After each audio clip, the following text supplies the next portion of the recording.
डरो जिस दिन के बारे में कुरान कहता है यौम यक़ूमुर रूह वल मलाइका सफ़्फ़न ला यतकल्लमून इल्ला मन अज़िन। उस दिन जिब्रील अमीन और सारे फरिश्ते अल्लाह की हैबत से कांपते होंगे, किसी में कलाम करने की जुर्रत नहीं होगी। उस दिन अपना क्या होगा? जिस दिन अंबिया की जबान पे नफ्सी नफ्सी होगा, उस दिन अपना क्या हाल होगा?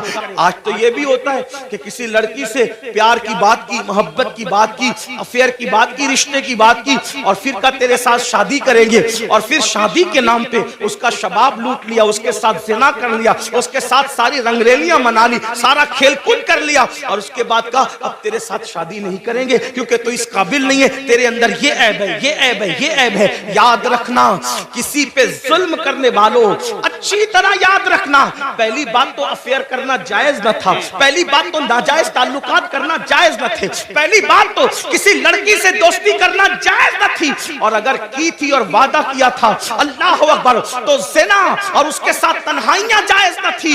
अल्लाह अकबर, अब उसका शबाब लूट कर उसमें ऐब निकाल कर उसको छोड़कर ऐसे भागते हो जैसे फूलों का रस चूस करके भौरा भाग जाता है, दोबारा उधर का रुख नहीं करता। तितलियां फूलों का रस चूस कर दोबारा उधर का रुख नहीं करती। किसी के शबाब से खिलवाड़ करके, किसी के हुस्न से खिलवाड़ करके, किसी की आबरू से खिलवाड़ करके फिर उसको छोड़कर नए शिकार की तलाश में जाने वालों, जानबूझ करके किसी की आबरू के साथ सौदा करने वालों, सुनो, अल्लाह के हबीब अलैहिस्सलाम इरशाद फरमाते हैं, फकीह अबूल समरकंदी अपनी किताब में लिखते हैं कि अगर किसी ने किसी चिड़िया से भी खेलकर उसकी जिंदगी को खत्म किया होगा, किसी ने किसी चिड़िया की जिंदगी से खेला होगा, न खाने की हाजत थी, न शरई कोई मामला था, सिर्फ अपने नफ्स के लिए चिड़िया से खेला और उसको मार डाला, खेलते खेलते उसकी जिंदगी को खत्म कर दिया। आका फरमाते हैं वो मरी हुई चिड़िया जिसकी जिंदगी से तुमने खिलवाड़ किया था, जब कयामत का दिन होगा तो अल्लाह की अदालत में फरियाद करेगी, मौला आज अदल का दिन है, आज इंसाफ का दिन है, मौला मुझे अदल चाहिए, इस शख्स ने मेरी जिंदगी से खिलवाड़ किया था। आका फरमाते हैं उस नन्ही सी चिड़िया की शिकायत बिजली की घन गरज की तरह होगी, जैसे बिजली कड़कती है वैसे नन्ही सी चिड़िया की आवाज में घन गरज होगी, और जिसकी शिकायत चिड़िया कर रही होगी उसका हाल ये होगा, वो पहाड़ों जैसी नेकियां लेकर आएगा।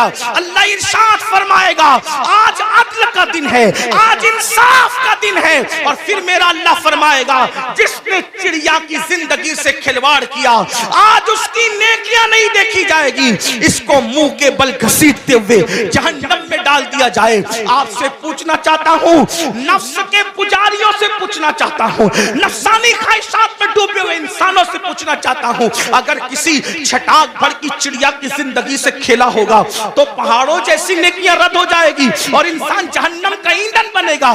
जिसने लड़कियों की जिंदगी से खेला होगा, आबरू से खेला होगा, उसका अंजाम क्या होगा? अल्लाह के बंदो, ये दुनिया ही सब कुछ नहीं है, ये दुनिया की रंगरेलियां ही सब कुछ नहीं है, ये दुनिया के मजे और मस्ती सब कुछ नहीं है, ये दुनिया का ऐशो आराम सब कुछ नहीं है।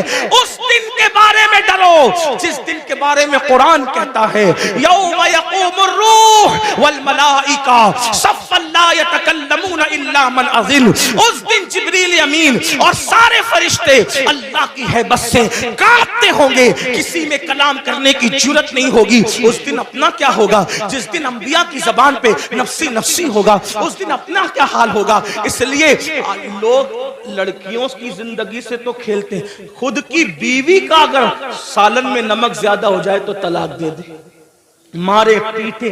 याद रखना, अच्छी तरह याद रखना, ये दुनिया है, यहाँ ऐश करने, आराम करने, जुल्म करने नहीं भेजा। कुरान कहता है अल्लज़ी खलक़ल मौत वल हयात लियब्लुवकुम अय्युकुम अहसनु अमला, कि अल्लाह ने जिंदगी और मौत को इसलिए पैदा किया कि अल्लाह तुम्हें आजमाए कौन थोड़ी सी जिंदगी को पाकर अच्छा अमल करता है। उसके बाद अब ये आखिरी बात तस करूंगा, इसके बाद बात पूरी कर लेंगे, इसलिए कि वो 12 लोगों का जिक्र करने जाएंगे तो शायद रात के 3 बजेंगे, और मेरी आदत है इससे पहले कि लोग जिक्र इलाही से उकता जाए, हमें अपनी बात मुकम्मल करनी चाहिए। और लोग कहें चुप हो जाओ, इससे पहले हमें खुद ही चुप हो जाना चाहिए। ये आदाब महफिल भी है और ये शराफत की निशानी भी है। तो मैं इसी पे बात पूरी करूंगा, फिर किसी दिन मौका मिला इंशाल्लाह। तो या तो आजकल तो बयानात यूट्यूब पर आते ही रहते हैं, किसी भी जगह मुकम्मल हो जाएगी तो आप तक पहुंची जाएगी इंशाल्लाह। ये पांचवी बात है, लेकिन इसको ध्यान से सुन, और ये आखिरी बात है आज की महफिल। अल्लाह के रसूल अलैहिस्सलाम फरमाते हैं, पांचवा टोला जब कब्र से निकलेगा तो उनके जिस्म से मुर्दार की बदबू आए, मुर्दार की बदबू, और वो मुर्दार की बदबू लेकर के अपने कब्र से उठेंगे। साहबा ने पूछा, हुजूर वो कौन होंगे? आका फरमाते, वो लोग होंगे जो दुनिया में छुप छुप कर गुनाह करते, तन्हाई में गुनाह करते, पोशीदा तौर पे गुनाह करते, लोगों के सामने नेकियां और तन्हाई में गुनाह। ऐसे लोगों के लिए अल्लाह फरमाता है, जो लोगों के सामने नेकी करके तन्हाई में गुनाह करें, मैं उनके साथ ऐलाने जंग करता हूं। और दूसरी हदीस में आता है कि हबाअम मंसूरा की तफसीर करते हुए अल्लाह के रसूल ने खुद फरमाया, आका फरमाते हैं, साहबा ने पूछा, हुजूर ये हबाअम मंसूरा का मतलब क्या है? कि अल्लाह उनकी नेकियों को जर्रे की तरह बिखेर देगा। तो आका फरमाते हैं, जो तन्हाइयों में गुनाह करते थे, अल्लाह उनकी नेकियों को ऐसे बिखेर देगा जैसे रोजोन के जर्रात होते हैं, जो सिर्फ धूप में नजर आते हैं, इतने बारीक कर देगा अल्लाह, यानी इतनी बेवकूफ हो जाएगी उनकी नेकियां कि अल्लाह ताला उनके जर्रे जर्रे कर देगा, उनकी नेकी कोई काम की नहीं होगी। और अल्लाह पाक उनकी नेकियों को रद्द फरमाएगा। वल आक़िबतु लिल मुत्तकीन, आखिरत तो मुत्तकियों के लिए है। इस सिलसिले में हजरत ज़ैद एक बात बयान करते, फरमाते हैं, मैं कब्रिस्तान गया, जब कब्रिस्तान पहुंचा तो एक दरख्त को टेक लगाकर मैं बैठ गया, इसलिए कि मैं चाहता था कि कब्रों को देख करके इबरत हासिल करूं। ऐसे मैं टेक लगा के बैठ गया तो मैंने क्या देखा, मेरी आंख लगी, आंख लगी तो दिल की आंखें बेदार हुई। मैंने ख्वाब देखा कि लोग अपनी अपनी कब्रों से उठ रहे हैं, किसी के उजले लिबास है, किसी के मैले लिबास है, कोई कैसा है कोई कैसा है।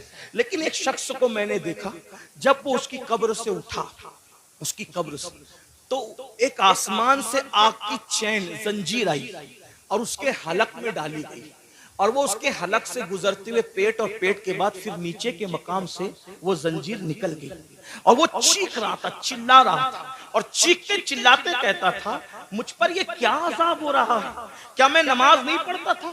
क्या मैं रोजा नहीं रखता था? क्या मैं रमजान शरीफ के रोजे नहीं रखता था? क्या मैंने हज नहीं किया था? क्या मैंने उम्रे नहीं किए थे? क्या मैंने सदका नहीं दिया था? क्या मैंने ज़कात नहीं दी थी? क्या मैं फलां नेक काम नहीं करता था? गर्ज के वो अपनी सारी नेकियों को गिनाएगा, गिनाएगा, गिनाएगा।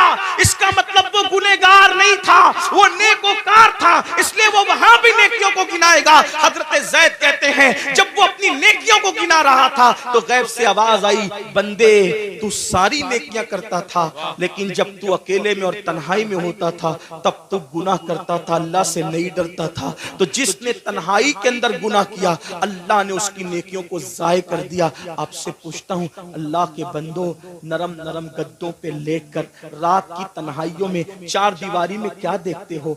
कौन क्या देखता है मुझे नहीं पता, लेकिन अपने आप में डूब करके सोचो, वो गंदी फिल्में, वो गंदे मनाजिर, वो गंदी तस्वीरें, रिंद की रिंद रहे, हाथ से जन्नत न गई। जो तन्हाइयों में गुनाह करते हैं और लोगों के सामने नेकियां करते हैं, कब्रों से उठेंगे तो उनके बदन से मुर्दार की बदबू होगी। अल्लाह उनके साथ ऐलाने जंग करता है, उनकी नेकियों को रेत के जर्रों की तरह बिखेर दिया जाएगा। अपने आप पे रहम करो मेरे भाइयों, क़यामत के दिन कौन है अपना सिवाय मुस्तफ़ा जाने रहमत के। सबने सफ़े महशर में ललकार दिया हमको, ऐ बेकसों के आका, अब तेरी दुहाई है, एक ही सहारा है। अगर गुनाह कर करके उनका दिल दुखा दिया, उनको नाराज कर दिया, तो बताओ अपना क्या बनेगा। अल्लाह अकबर। मेरे आका मुस्तफ़ा जाने रहमत सल्लल्लाहु अलैहि वसल्लम के दीवानों, सैयदना फारूक आजम कहते हैं, लोग छोटे और बड़े गुनाह की बात करते हैं, फारूक आजम फरमाते हैं, मैं तो इतना समझता हूँ, गुनाह कोई भी करो रसूलुल्लाह के दिल को तकलीफ पहुंचती है, हुजूर का दिल दुखता है।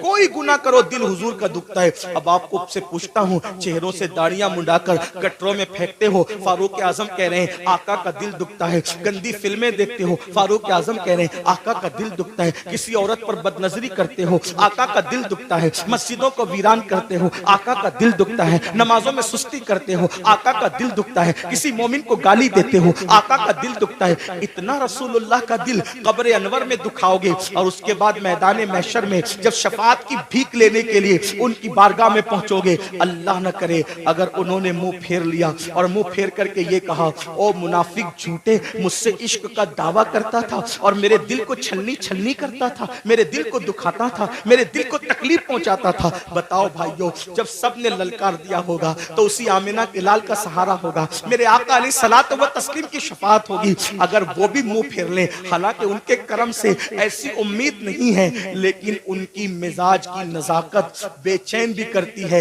हजरत जिगर मुरादाबादी ने कहा था कि इस उम्मत आसी से न मुंह फेर खुदाया, नाजुक है बहुत गैरत सुल्तान मदीना। मेरे आका की गैरत बहुत नाजुक है।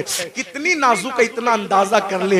एक बार उम्मुल मोमिनीन ने अपने घर के दीवारों पे पर्दे लटका दिए तो आका अलैहिस्सलाम ने चेहरा फेर करके ये फरमाया कि हम दीवारों को कपड़े नहीं पहनाते, महबूबाए महबूबे रब्बुल आलमीन अगर दीवारों पे पर्दे लटका दे तो वहां से गैरत की वजह से चेहरा फेर लिया जाता है। इतने जराइम करके, इतने बड़े मुजरिम बनके हुजूर के दरबार में खड़े रहेंगे, अल्लाह अकबर। अगर उनकी गैरत की नजाकत ने मुंह फेर लिया, कहां जाओगे, किसके पास जाओगे, किसके दरवाजे पे दस्तक दोगे? इसलिए आज उनको मनाओ, आज उनको राजी करो, आज उनकी बारगाह में माफी मांगो, उनके वसीले से अल्लाह की बारगाह में तौबा करो ताकि दुनिया भी संवर जाए, आखिरत भी संवर जाए। अल्लाह पाक की बारगाह में दुआ है कि मेरा अल्लाह सबसे पहले मुझे और आप सबको अमल की तौफीक अता फरमाए।